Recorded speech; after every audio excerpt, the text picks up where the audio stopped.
let's get down to the open wheelers and the fun and games that was Brazil at is it Jose Carlos?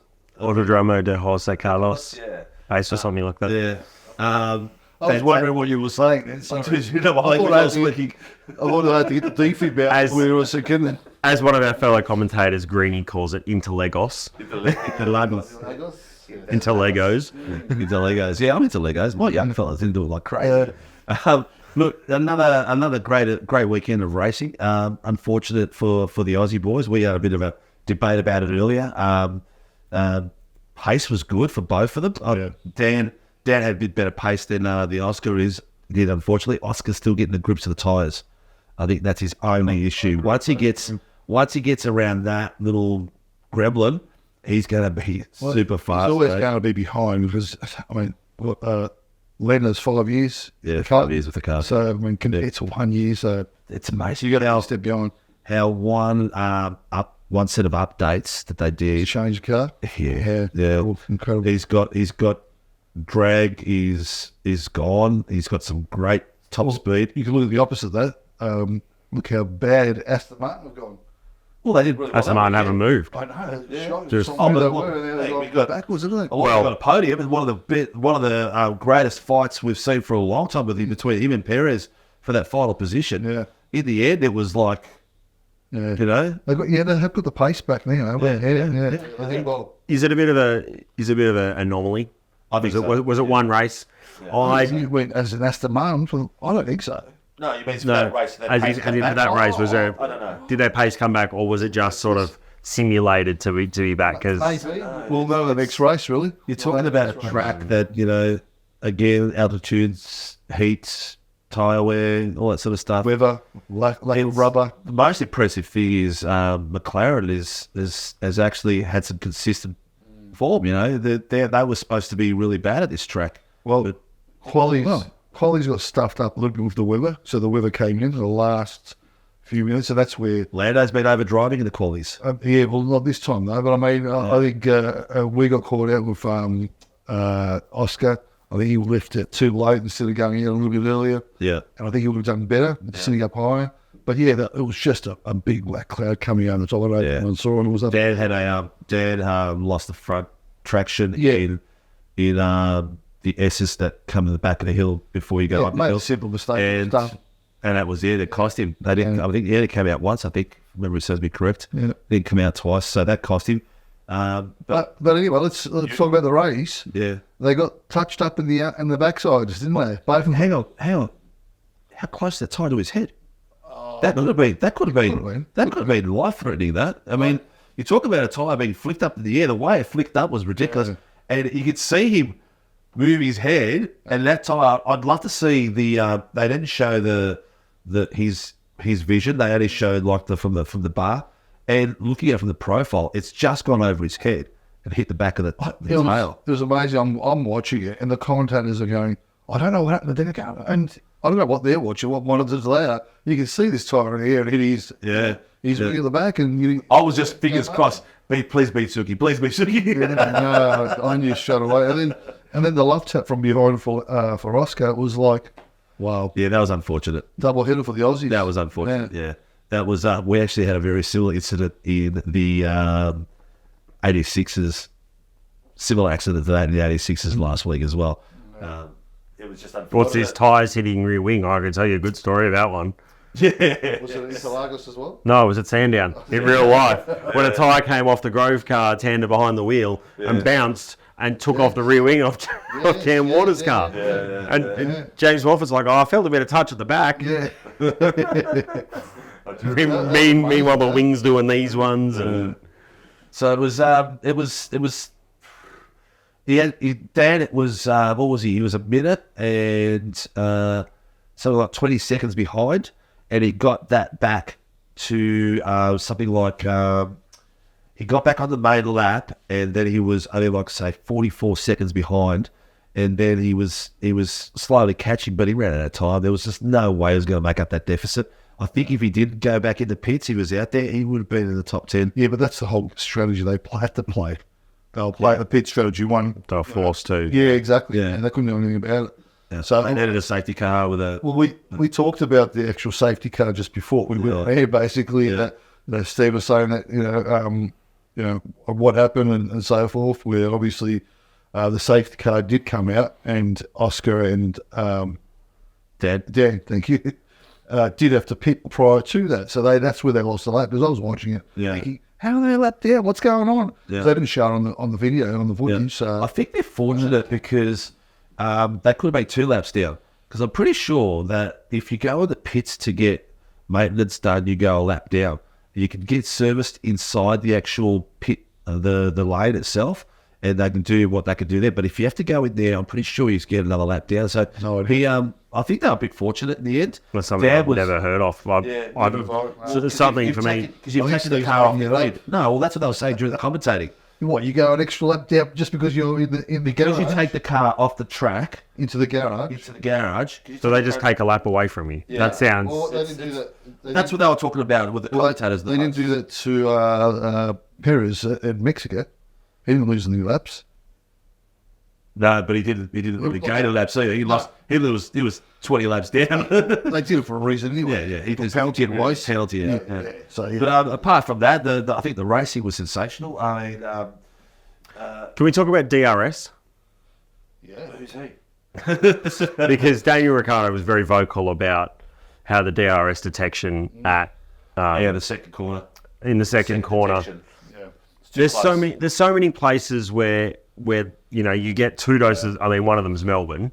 You get 2 doses of DRS down the front straight, and There's supposed to be 3 Melbournes now. there's 4. There's 4 zones. That's right. Yeah, you're right. 4 zones. So you get it. So you get the detection zone just coming out. I think it's turn 13, and then you get the main straight, then the second The straight. detection actual zone. Yeah, so the detection zone. So you get it for 2 zones. So that's what it should be.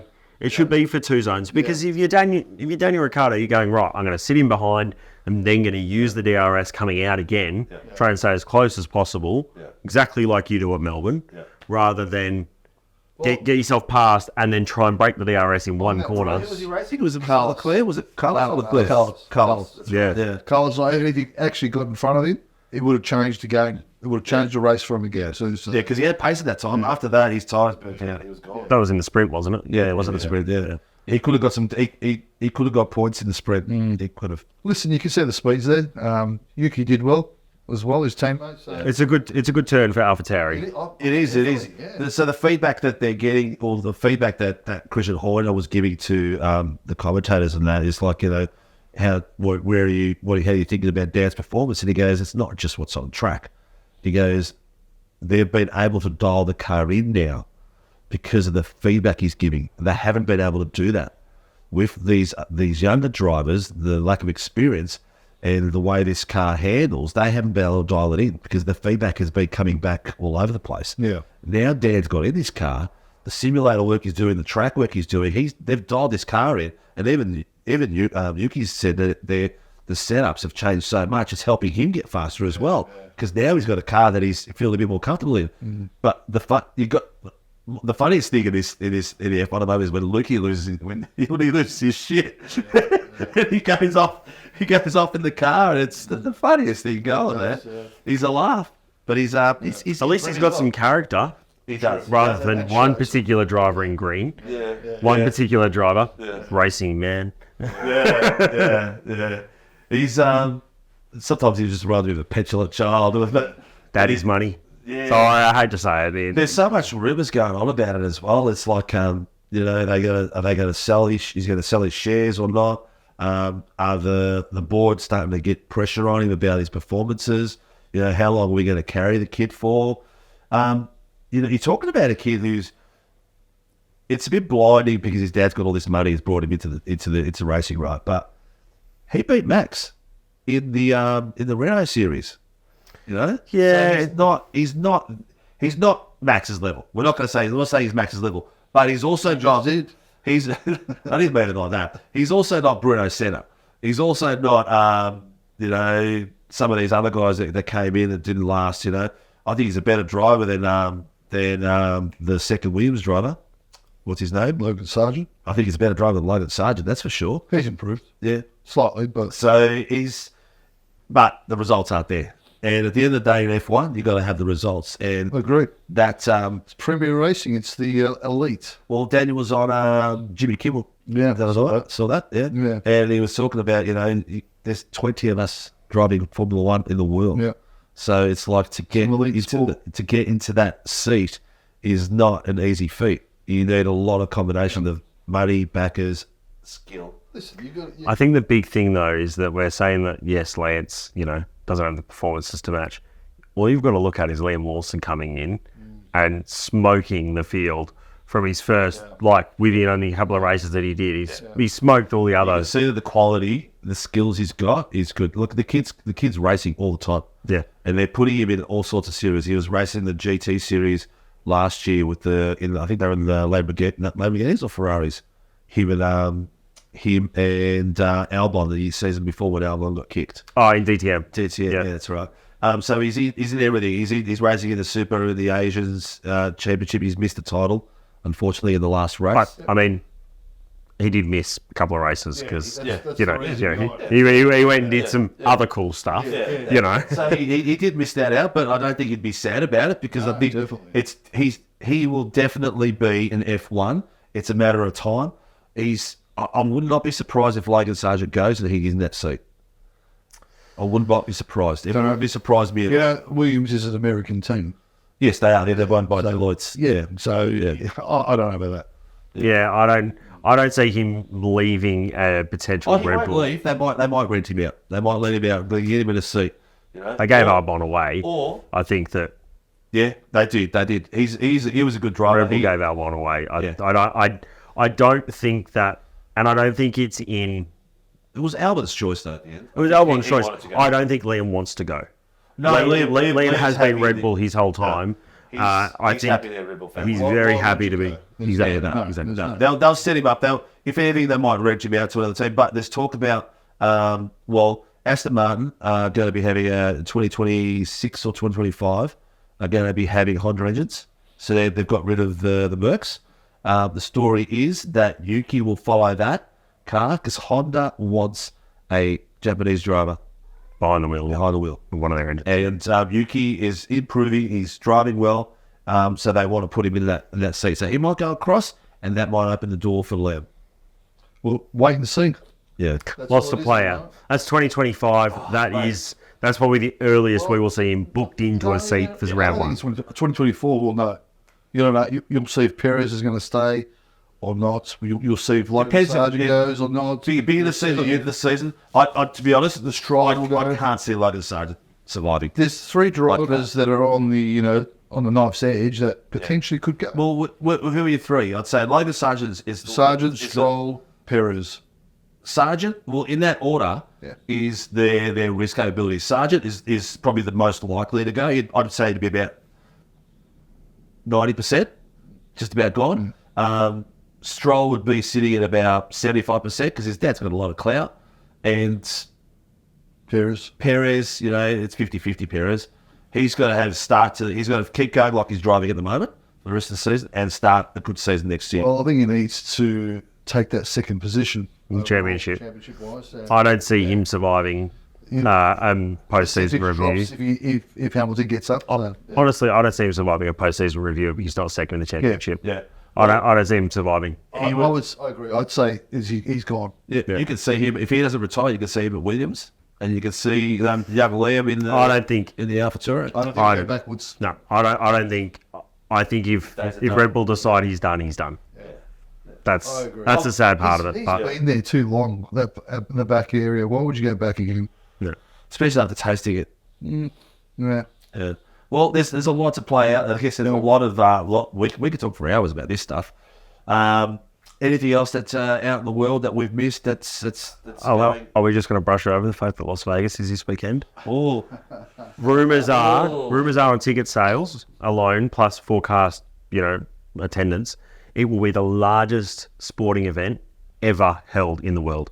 and probably Yes, big but the largest attendance. So- They're saying, it's going to be absolutely massive. Ridiculous. They're forecasting 1 million people over the whole weekend, yeah. and the race is on a bloody Saturday. Yeah, Like- that's what it's doing, yeah. It's the one of the things that they're concerned. So when they do it on Sunday? Nothing. So they're doing, what are they doing? Drinking. Are they doing Wednesday, The schedule Thursday, Friday? Thursday, Friday, Saturday. Okay, so no Wednesday.